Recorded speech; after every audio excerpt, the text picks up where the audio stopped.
What is up, everyone? Welcome back. Got ourselves another Reddit post today, and this one is called Your Attention is the Ultimate Creator. So here it is. Having controlled attention span helps you entertain only those thoughts that you want to ultimately command your subconscious mind to manifest in reality. As we have over 60,000 thoughts in a day, it is very easy to slip into certain unfavorable thoughts, unnecessarily pour your emotions and energy to ultimately manifest into reality. And I talk about this all the time, guys. That's why it's very important. Again, the influences that you're taking in, it could be through people, it could be the media that you're taking in, it could be the music that you're listening to, but it's all having this impact. And it all is essentially anything you're taking in, you're allowing your subconscious to be programmed by that information. Your subconscious mind has no control over what's good for you and what's not. Exactly. It only creates what you majorly focus on: abundance, lack, love, joy, anger, betrayal, inspiration. There's no limit to manifesting. And this is very key, guys, as well. This is why I talk about how, the best revenge, like success is the best revenge. If you were going around carrying these feelings of hate, carrying these vengeful feelings towards people, these kind of lower like vibratory emotions, and you're seeking for like vengeance and all this type of stuff, it's really like you're drinking from the cup, like you're drinking poison. And that honestly is allowing the other person to influence you, right? Because you're not going to be able to create the reality that you want. I've talked about this in recent videos as well. The victim state, the victim consciousness, you look at that chart, and that is the lowest frequency on the scale. The victim also, and this unfortunately again happens to get perpetuated in our current society, that like all these different groups are kind of dwelling in this frequency, right, of victimhood and of accusations and blah blah blah, and wanting to get revenge and these things of this nature. I'm not like sweeping under the rug people that actually have been victimized. It's a terrible thing, but dwelling in that state of consciousness is not going to help you achieve a reality that you want. You are completely limiting yourself of your power. You're drinking from that poison, right? And your state of being, Joe Dispenza, I'm going through his course right now. The molecules, like the atoms in your body, are being affected by the thoughts that you are thinking. Your thoughts truly are real forces. And you are lowering your state of health. You are allowing disease to enter into your body by engaging and dwelling in those lower vibratory states of being. You're feeling those negative emotions. You're thinking those negative thoughts. You're thinking those hateful things of the person that may have done you wrong, but you're the one that's suffering from that. So that's why it's very important to shift your consciousness back into this empowered state, this self-empowered state, courage, optimism, that feeling of going for what it is that you want, that feeling of entertaining the idea in your consciousness of, like this person saying, abundance, love, joy. You don't want these other feelings of betrayal, lack, anger. Of course, you're going to, you're a human being, and we have negative emotions, and it's not to say to suppress them completely, but you're gonna want to like gently shift yourself and change your focus. And I have that video, I can link it right here, on how I control my negative feelings and thoughts. I kind of just, to sum it up real quick, I look for the better feeling thought, because there's always a perspective shift that can be made to say, okay, well, what is it about this that, maybe this taught me a lesson, or maybe there is something about this that's actually leading me to a better opportunity, right? Or maybe even if that you can't see anything good out of that situation, then shift your attention to something else that is going on that's good in your life. With this example right here, like I'm living in this apartment right now in Paradise Valley. It's a really nice area, and this all came about from a potential negative 3D circumstance, which is that the house that I'm working on, there's been delays in getting it finished. And so it's still in the construction process. But now one little silver lining element that happened was that I'm living in this nice condo out here in Paradise Valley. So it's very key to shift your attention. So anyways, to avoid this, and as they're saying in the post, to avoid this, you must practice controlling your attention. Many teachers in the manifestation community emphasize on this aspect, as it holds potential to create your reality within a blink of an eye. And it really does. It really begins to shift you to that timeline that you want. Whether you are new to conscious manifestation or struggling to manifest your desires into reality, you can practice these techniques. Ooh, I like these. Okay, so keep random alarms in a day to keep a check on your thoughts. And I used to do this actually. I worked with this one woman in LA and she told me to do this, and it was like RYV is what she called it, which was raise your vibration. So I had these alarms at 3 different times of the day. They would go off and I would do this little exercise to raise my frequency and dwell in those positive thinking states. Maintain a journal, digital, or a book, and write the dominant thoughts you had throughout the day. Set an intention in the beginning of the day to command your subconscious mind for experiencing a certain kind of reality. And that's super powerful. I'm going to be going over that whenever I open up this course that I have, but that setting your intention for the day, looking at your definite chief aim or your master vision that you are of what you're going for, your vision statement, your scripting letter, whatever you want to call it. But those things, putting that in your conscious attention in the first minutes of you waking up, very, very, very powerful to dwell on those things that you were consciously bringing into your reality and being into your being, that version of yourself that you're becoming.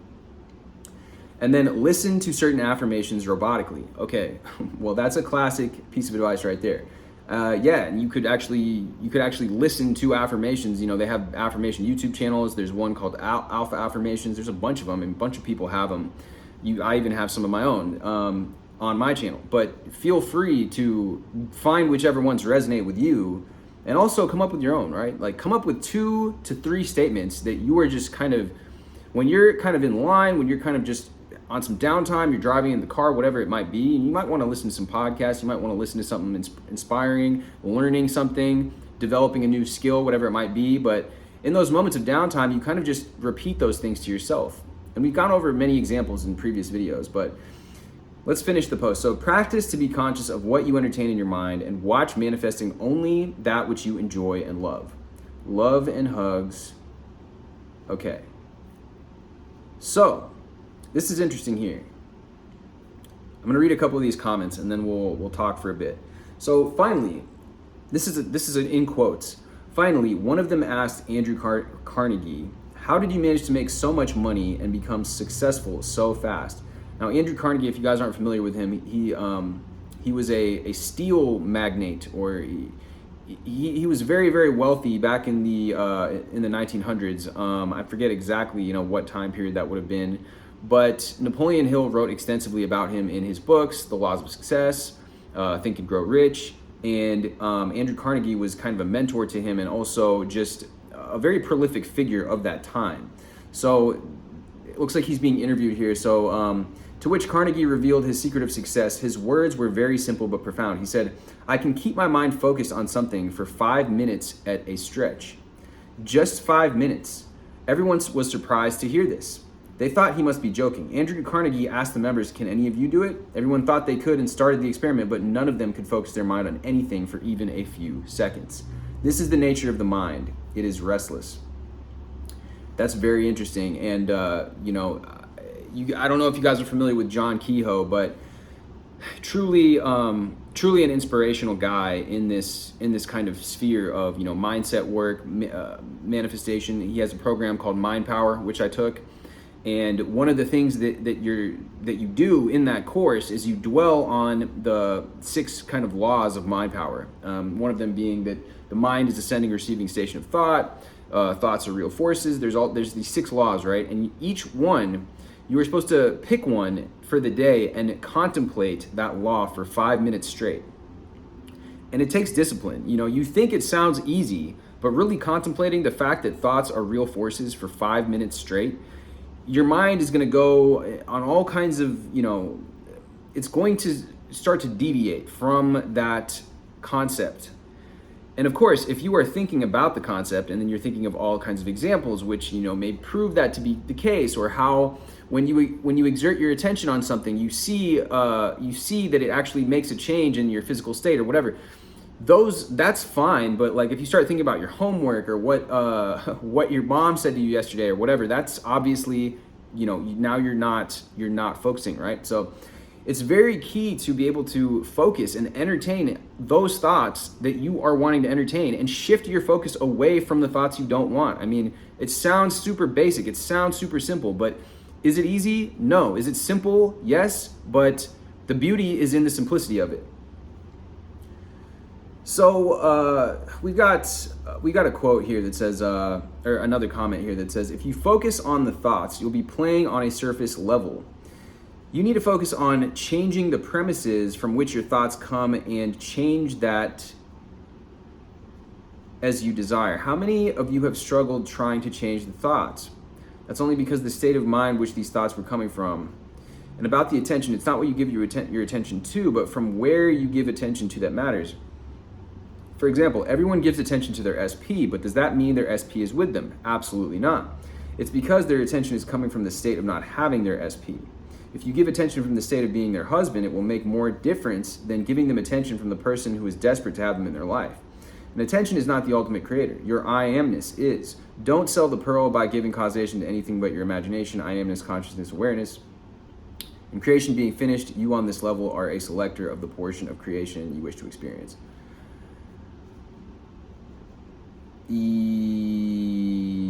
Yeah, I mean, I'm not necessarily disagreeing with what they say, but it kind of feels like a little bit of a word salad here, because, this person is saying that, your thoughts, yes, they're correct in the sense that you could be thinking of, abundance or whatever that goal is that you have, but if you're thinking of it from a state of desperation, I get what they're saying. But I think I don't equate thoughts to just that. I equate thoughts to like the awareness, because the thought that you're having is going to be contingent on your awareness. If you're thinking a desperate thought, that means your thought is desperate, right?